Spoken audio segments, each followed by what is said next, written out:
Well, one of the concerns I have with the sharing economy is the issue of monopolies and oligopolies.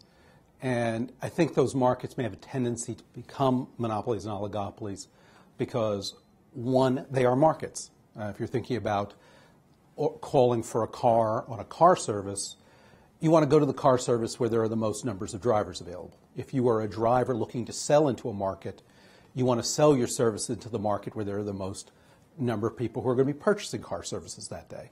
So there's a tendency for some of these markets to be a monopoly because of that network effect.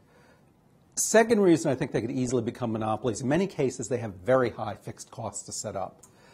It takes a lot of money to actually create these software platforms, create the markets in multiple cities. I mean, there's a reason Uber is spending billions of dollars. It's not just you open up a software platform, you've actually got to get the drivers to sign up for your platform. You've got to get the people who ride to sign up for the platform. And then finally, it's a low marginal cost business once it's up and running. So the people who are running the car sharing business, their actual cost when you use the app to order a car is essentially negligible. It's software. So you've got somebody who has tremendous market power because of the network effect. It's expensive for someone to enter, and it's hard for them to get traction against a competitor who can always cut his price to zero. So those are the reasons I think this may tend towards a monopoly, oligopoly situation. And then when we come down to the situation with the workers, the people who are selling their services into these markets, I have a real concern there that it can become a race to the bottom,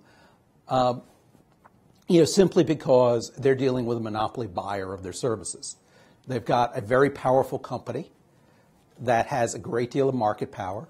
Furthermore, the company has a huge amount of information. Think about, for example, Uber. It's collecting all sorts of information on both the buyers and the sellers, the drivers and the riders. So that, I think, is going to create at least the possibility of a race to the bottom, certainly a situation where the monopoly market maker is going to be in a position to extract additional value out of both the purchasers and the sellers.